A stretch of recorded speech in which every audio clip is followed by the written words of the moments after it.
Hi, Madhu. Good evening. Good evening. How are you doing, Nasri? Doing good. Thank you. Nice to talk to you. We have with us Madhusudan Rapol. He is the CEO of Oorja Energy Engineering. It's a unique firm. Unique because one of the few firms in India which is focusing on the sustainable thermal area. While there is a good amount of work, a lot of solution providers for sustainable renewable power and electricity, the number of companies, startups, solution providers for sustainable heating and cooling is relatively very few. And Madhu and his startup, Oorja Energy, are one of the handful of players in the country who have been doing excellent work now for almost a decade. So welcome once again, Madhu. Welcome to this Climafix Summit Insight Series. Thank you for having me. So as I mentioned earlier, Oorja works in the area of sustainable cooling. And we'll be focusing today predominantly on one of the solutions they have, which Madhu feels has a good potential to significantly expand the sustainable cooling adoption in India, and that is cooling as a service. That's a solution he has come up with. He has been promoting in the market. We will talk about it to him. But before that, Madhu, for me as well as many of the people who will be watching this video, why don't you take us through a bit of the sustainable cooling potential in India, predominantly from the market segments that have a high requirement for sustainable cooling, both from an economics point of view, because heating is expensive, cooling is expensive, and also from a decarbonization point of view. What are the market segments that are really having high potential for sustainable cooling? I would say with the technologies that are available today, almost all segments can benefit from these highly energy efficient, low carbon cooling solutions. Okay. There are technologies, there are multiple technologies. There's no one particular technology. If you put them together, they can provide more than 50% savings compared to business as usual scenario, right?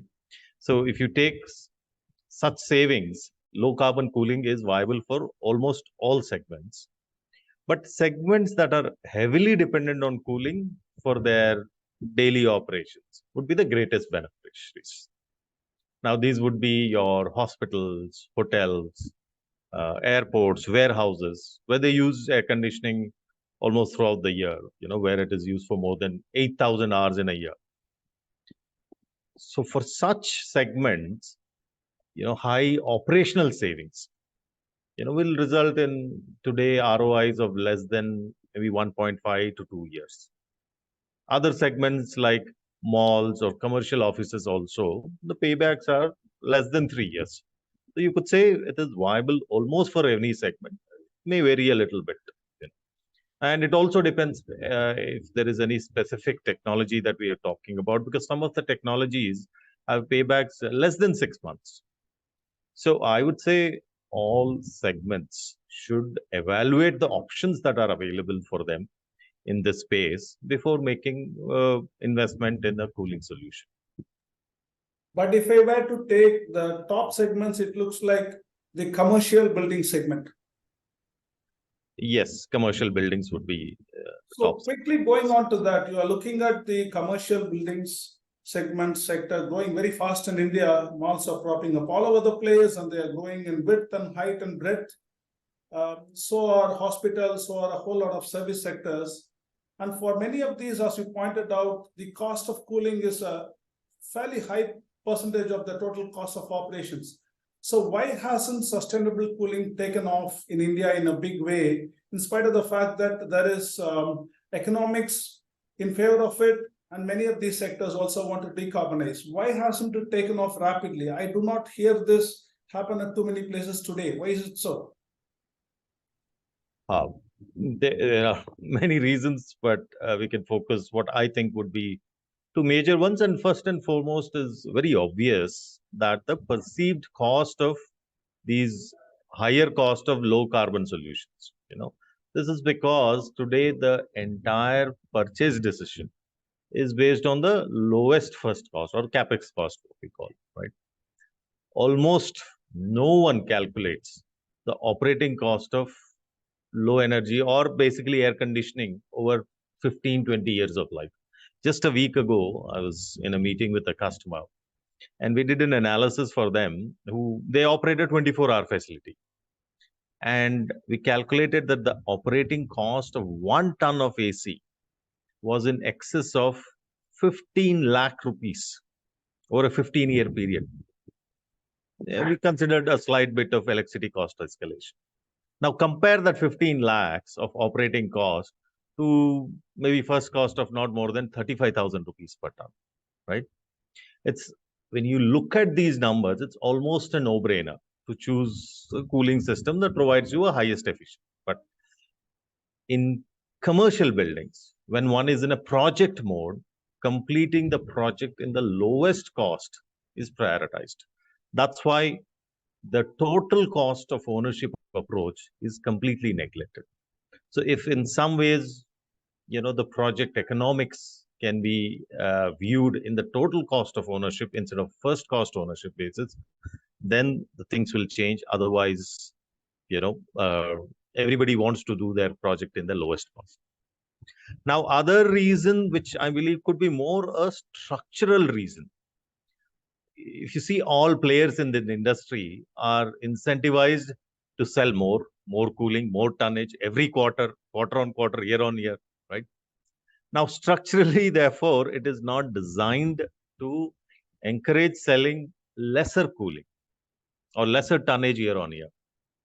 Now, to do that, and if one were to sell lesser cooling and still have growth, one would have to charge higher cost per ton for cooling every year, right? Now, this is not something the market will support. So I feel there is a structural need, a change needed if we have to adopt these low carbon solutions at a scale. And that's what we are trying to do using cooling as a service. Yeah, so I'll come to that, but essentially it looks like the main reason for slow adoption are at the beginning of the project, essentially, because everybody looks at the beginning, be it the vendor, he wants to sell the highest tonnage possible, and be it the guy who is putting up the project, he wants to buy it at the lowest capex.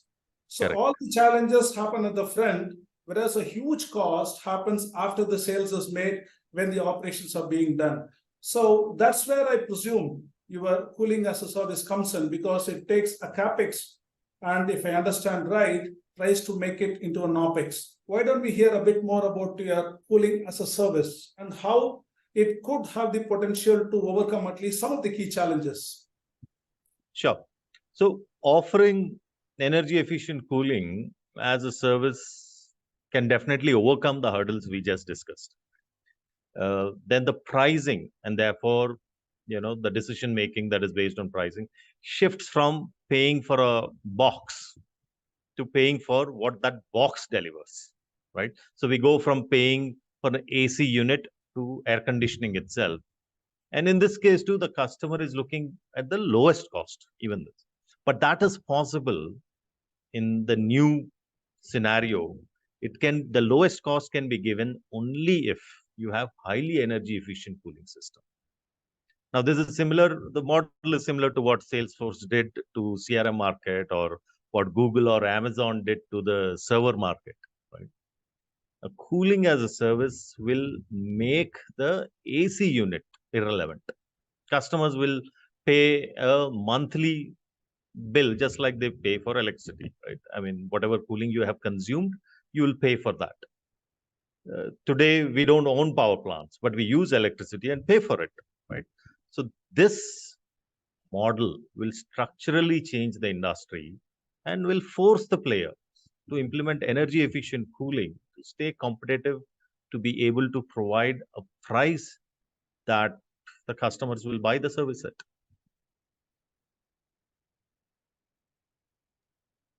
I agree. So, but how do you take this to the market? Conceptually, I see that it ticks many of the boxes for faster adoption of sustainable cooling. But how do you take this to the market? As you mentioned, you're looking at a structural disruption here. Instead of owning the box, you are just paying for what you get. That sounds good. How do you take it to the market? What are your plans? Fortunately, we do have some precedents. Like the immediate precedent would be, I would say, the solar market, where initially you saw everybody investing, putting as a capex, right, 100 kilowatt, 200 kilowatt. But slowly, the market also started moving towards OPEX model, where people were no longer interested in paying for that, but just wanted to consume electricity. So since there is that precedent, we want to use that precedent as a model and approach primarily the commercial buildings. We are already in discussions with a few players in segments like hospitals and commercial offices. And we are pretty confident that we will have a few sites operational with cooling as a service this year itself.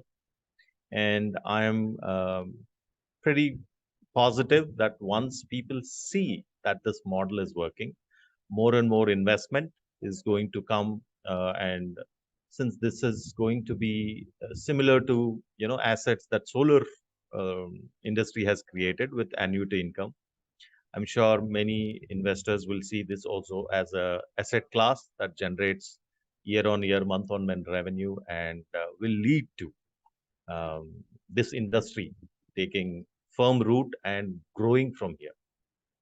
That's what my hope is. One last question on that. Continuing what you said, yes, as an asset class, the market already understands this. It also understands the transition from owning a solar power plant to just buying solar power.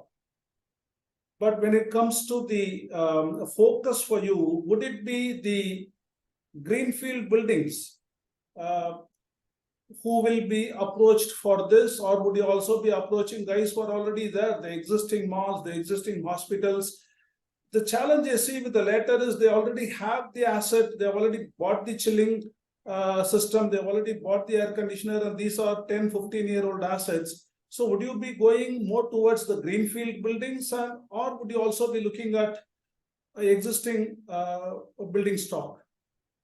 We would be looking at both markets, but immediate priority would be brownfield, the build guys who already have equipment, but those which are 10 or 15 years old, which are at end of the life. Now, many would not want to spend another 4 or 5 crores upgrading it. So that becomes a opportunity for us where we can walk in. These are installations which were done 10, 15 years ago, therefore definitely more inefficient. So it gives us a good window, a good to reduce the capex for them and transition such buildings into low cooling systems and prove to the market that these models are possible, and gives us immediately within 6 months we can have sites which are using such service. So brownfield is immediate one.